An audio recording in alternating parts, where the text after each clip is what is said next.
I don't feel like anybody in this room is focused on this thing but me. I feel like I am the one constantly pushing the tanker through the ice. I will auction you right out of here! I want to be a bee! Hello, my fellow subjects of the internet out there. This is the Aromantic Shipper back again with yet another video. And this is a special one, because today we are going to be talking about one of the greatest works of art ever animated. The one, the only, the Bee Movie. You may have heard of this movie before, you may have seen a few clips from it.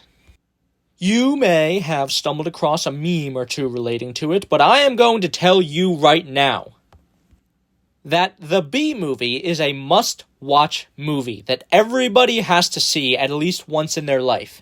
And that's not because it is the most well-animated movie ever, or the most well-written, or the deepest. I'm not going to be making some analysis here on why the Bee Movie is actually based Marxist propaganda. And you'll be happy to know that bees as a species haven't had one day off in 27 million years. So you'll just work us to death? We'll sure try. No, this movie is an utterly iconic masterpiece because of the sheer, chaotic meme energy that emanates out of every scene. Nay, every frame. This movie is a masterpiece of memes, and the reason for that is simple. The entire movie is based off of a meme.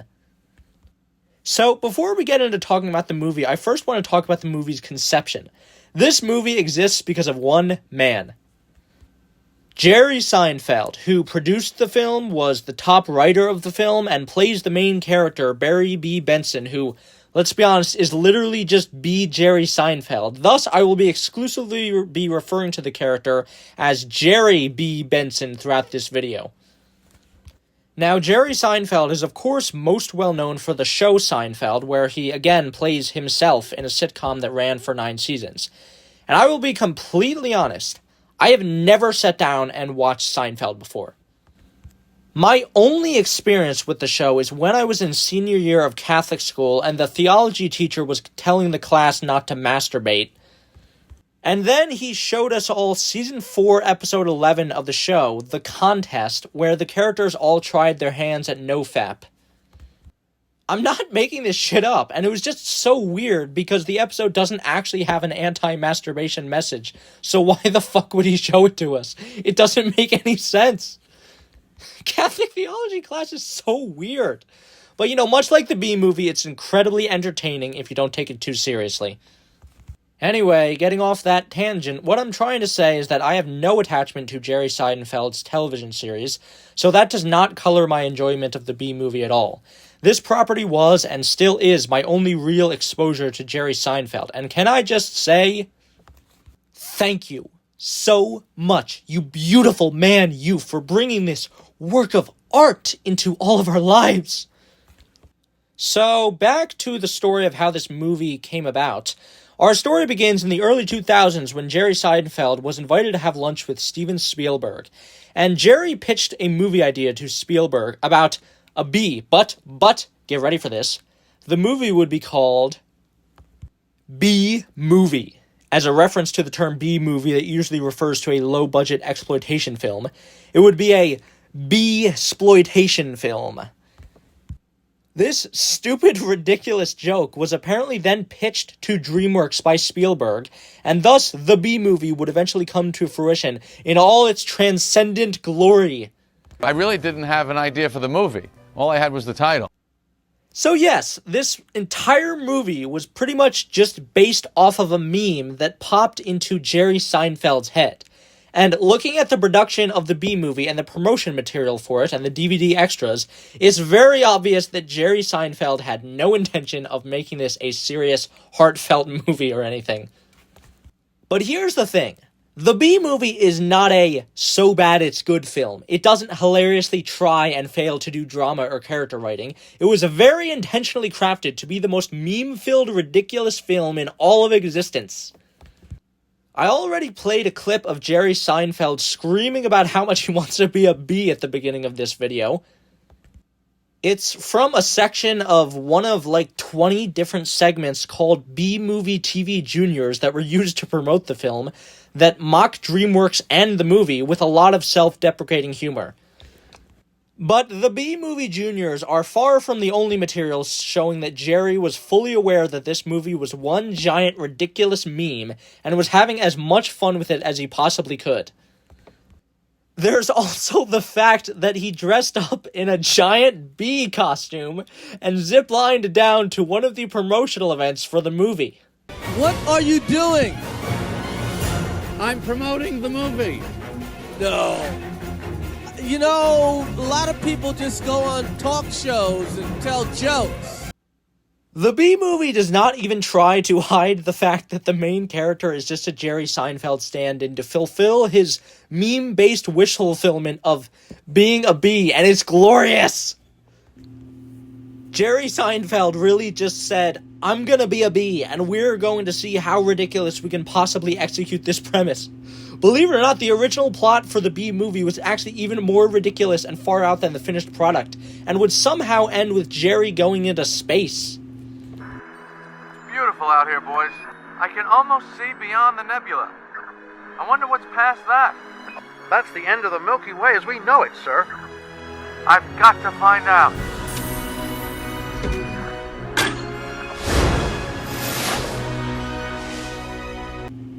But the plot of the B-Movie as the finished product is still plenty chaotic and insane, so now we're gonna talk about it. So if you have made it this far into the video and have not seen the movie, I beg you, click off the video and watch the movie right now. I don't want to spoil anything in it for those whose eyes and ears have not been graced with this masterpiece. So, the movie starts off seeming relatively normal, actually. The story that is presented to the audience is that our hero, Jerry B. Benson, is feeling unimportant and anxious about the fact that he is just another cog in the machine of hive society where he has his whole future decided for him. So, Jerry decides to enforce his individuality by bending the rules and going outside the hive to explore. Now, this is a perfectly reasonable premise for the movie. It's actually very similar to the plot of Ants. Wow, if I had a nickel for every bug-themed DreamWorks movie about a character desiring to confirm their individuality separate from the hive mind, I'd have 2 nickels. Which isn't a lot, but it's weird that it happened twice, right? One would assume that this would lead into a journey of self-discovery as Jerry traverses the dangers of the outside world, ultimately changing some aspect of bee society for the better in the end. But B-Movie don't play like that. Because the self-actualization arc quickly evolves into something entirely different.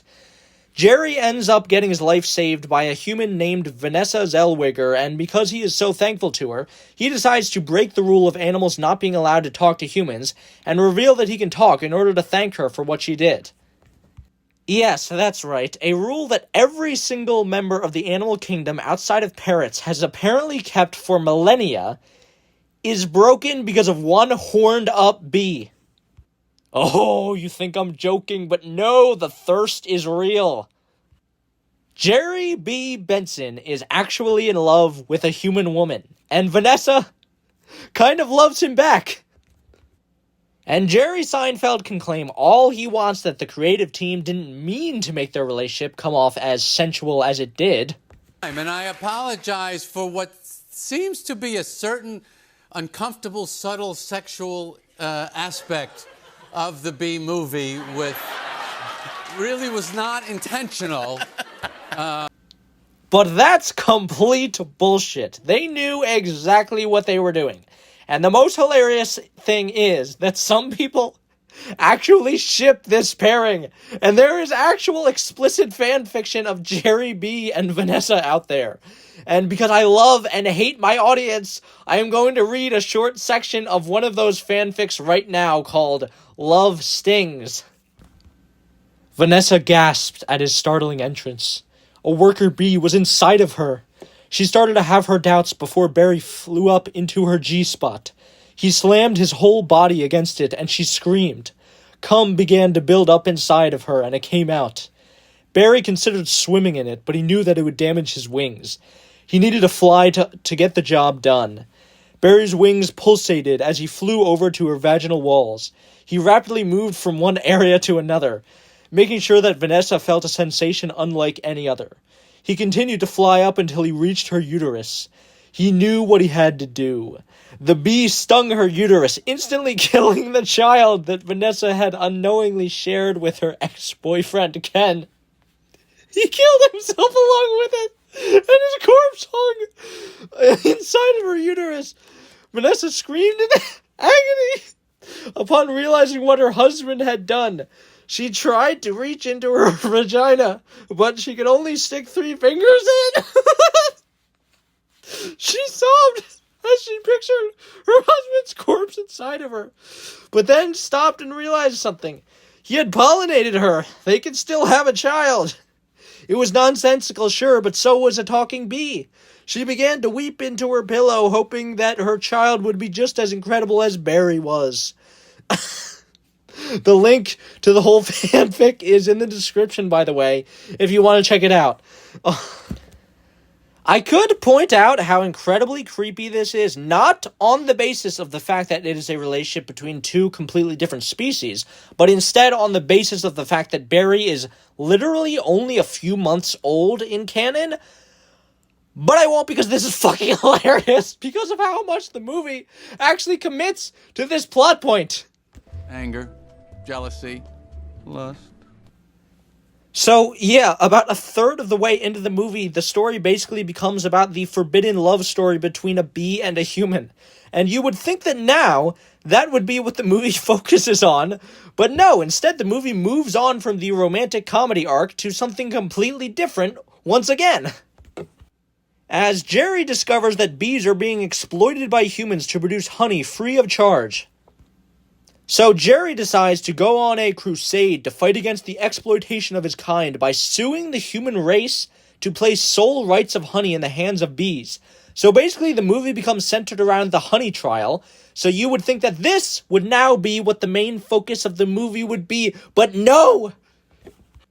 The trial ends with the bees winning with a good chunk of the movie left, thus ending the political activist arc. So then the movie transitions to its final arc, the apocalypse prevention arc, where the bees stop pollinating flowers because all of the honey that the humans stole is returned to them, so they don't need to make any more now. So all the flowers in the entire world die because they aren't pollinated, ushering in the apocalypse. So now it's a race against time as Jerry and Vanessa have to get a hold of the last remaining flowers on Earth to pollinate them before they wilt in order to save the planet. And the movie climaxes with a downed airplane about to crash before the day is saved by millions of bees usurping the laws of physics to land the plane on a giant pulsating flower also made up of millions of bees. It is absolutely insane, and it is absolutely amazing. This movie shifts through 4 different plot lines over the course of its hour and 30-minute runtime, which makes it so chaotic and energetic that you never get bored with it. Structurally, it feels more like a 4-episode miniseries than an actual movie, but that's why it's so good and unique.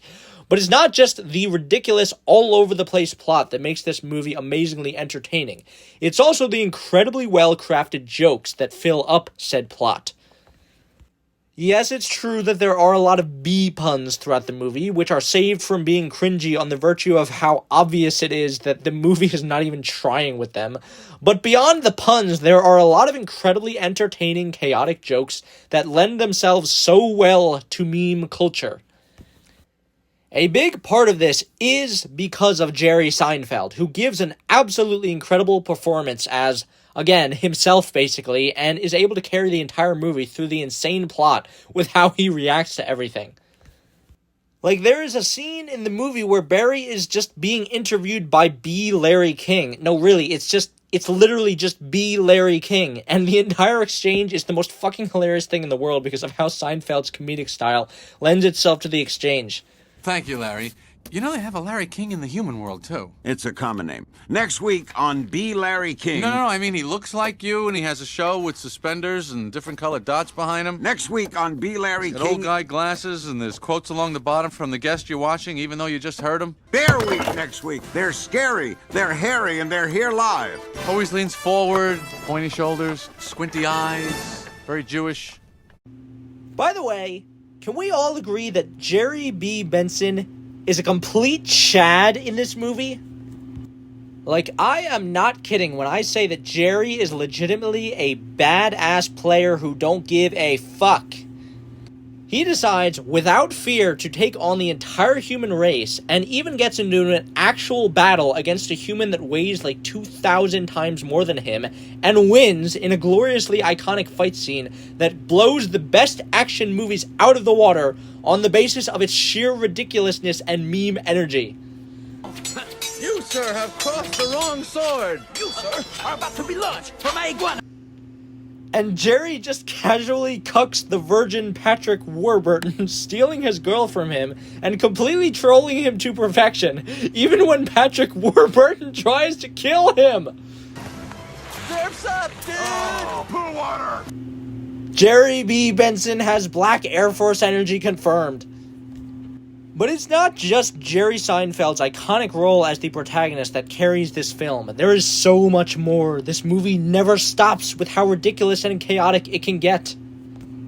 So much so that despite Patrick Warburton having so many incredibly iconic and ridiculous lines in the movie, he is somehow the most normal character throughout the whole thing. I mean, just take Jerry and Vanessa's first conversation in the movie, where Jerry reveals to her that he can talk, and she stabs her hand with a fork to make sure she's not dreaming, and then transitions to asking Barry if he wants any crumb cake. Or take the iconic fight scene I mentioned before, where a store employee senses Jerry's presence and grabs a thumbtack to engage Jerry in a fencing duel, for reasons. Or take the scene where Jerry is having a fantasy about going on a date with Vanessa, and then out of nowhere, this happens. Watch this!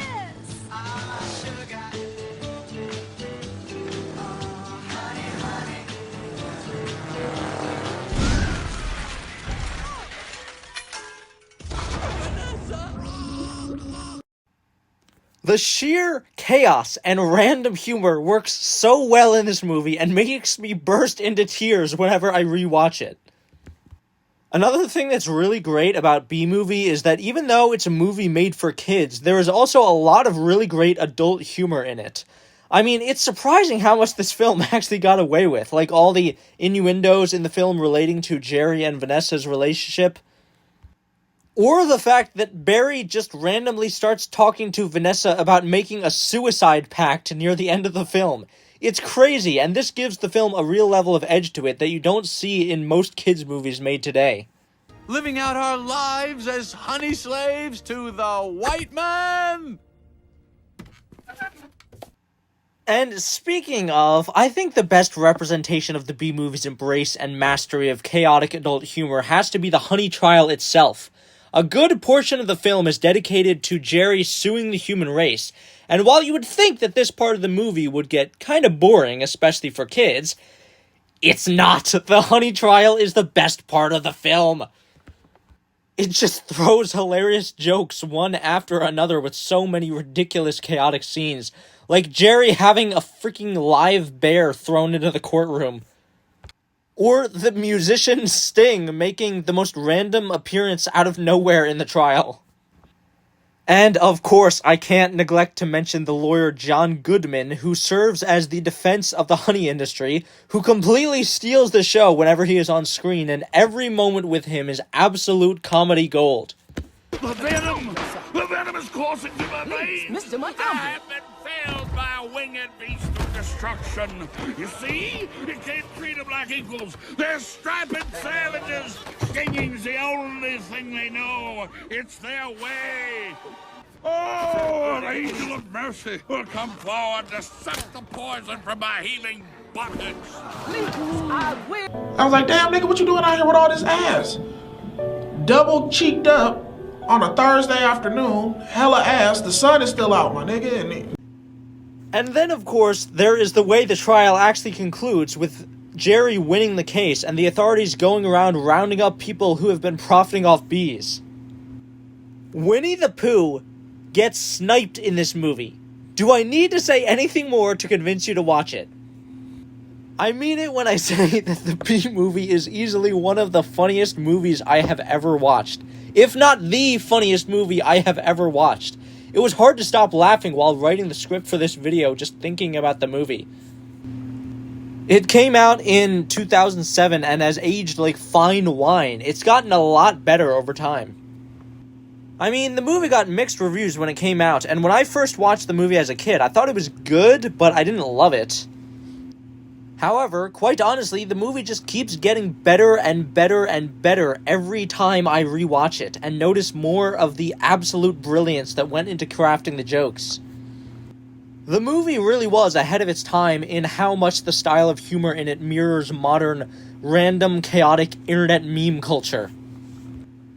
And that's why I called the Bee Movie a masterpiece of memes before. There is no other movie I've ever seen that so perfectly lends itself to the power of internet memes. Now, some of you might be watching this video asking, so is this movie actually a real masterpiece, or is it just an ironic masterpiece? And the answer is, it's both. The Bee Movie can be greatly enjoyed ironically and unironically in equal measure, making it a paradox of cinema unlike any other film in existence. A film made of memes and based off of one giant meme, not trying to actually be anything of great quality, while at the same time succeeding in being an amazing comedy because of its origins and its chaotic nature, and not in spite of it. And I will continue telling everyone I meet to watch this film until the day I die, because it deserves to be remembered for all eternity as one of the all-time crowning achievements of the human race. To Jerry Seinfeld, Steven Spielberg, and everyone else responsible for making this meme-fueled movie a reality, thank you, for you have brought so much joy to the world that you don't even realize. I could end the video here, but I actually want to touch on one more thing before I go. I've mostly praised the comedic aspect of the film so far, and I will completely admit that the story and plot of this film is completely nonsensical, and there are so many ridiculous moments in the movie and scientific inaccuracies. I mean, let's be real here. The film is just complete propaganda for honeybees, making it seem like if honeybees stopped pollinating plants, the world would end, which is completely untrue. Honeybees are actually an invasive species that have a very detrimental effect on the environment, competing with important native bee populations. I see you, Jerry Bee. You can't pull a wool over my eyes. However, even though the plot is chaotic and ridiculous and divorced from reality, which, like I said before, is part of what makes the movie so good, I actually, unironically, really like the ending of this movie, and I think it portrays a really good message. I know at the beginning of this video I said I wouldn't be doing any kind of Marxist analysis of the movie, but I lied. I'm gonna dip my toes into Marxism just a little bit now. You see, the fourth and final story arc of the Bee Movie is where the film actually gets pretty thematically interesting. Jerry ends up winning the honey trial, and all the bees earn their right to freedom from exploitation. This doesn't result in a perfect happy ending, though. Instead, the movie shows us that the changes made to bee society actually have a greatly detrimental consequence to the world at large, as now that bees no longer have to work so hard, there is a massive die-off of plant life because they aren't pollinating anymore. It would seem that the film is suggesting to the audience that what Jerry did was actually bad. He had good intentions, but his misplaced idealism ended up making the world a worse place. This is spelled out to the audience by lawyer John Goodman, who warns Jerry after the honey trial concludes that he is messing with the natural order of things and is committing an offense against nature. And later on in the film, by Barry's best friend Matthew B. Broderick, who says that he was happy with the status quo as it was before and is unfulfilled after the changes Jerry made to society. A lesser film would stick with this idea as the final lesson in the movie. You should just accept your life as it is, because ultimately things will be better off that way. And the film would end with things going back to the status quo and Jerry going back to work in the hive like he is supposed to. In fact, this is pretty much exactly what happens in a lesser DreamWorks film called Shark Tale, where the main character Will Smithfish just goes back to working at the whale wash in the end, because that is just where he is the most fulfilled.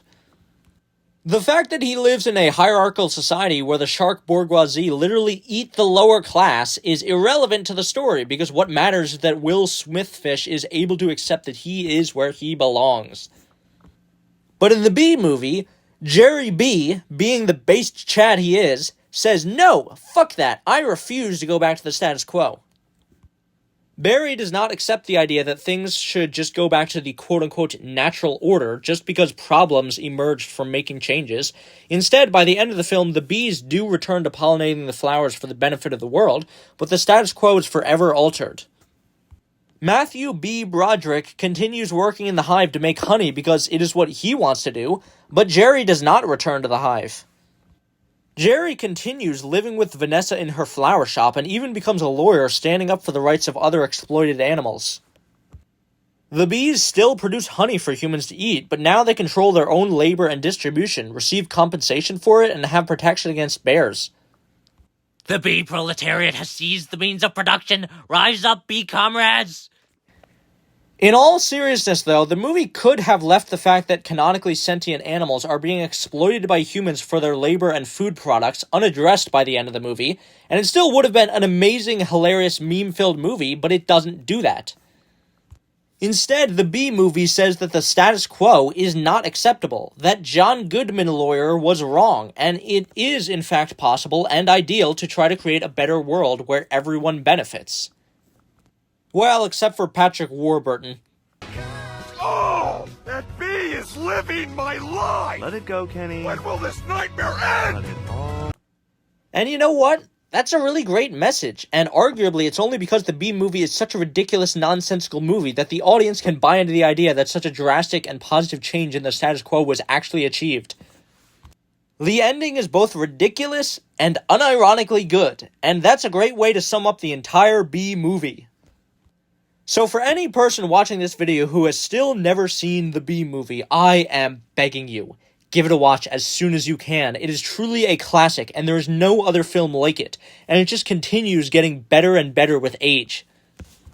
Anyway, this has been the Aromantic Shipper. Please be sure to like, share, comment, and subscribe, and as always, remember, my B comrades, just because you can't feel love doesn't mean you shouldn't want other people to. Bye!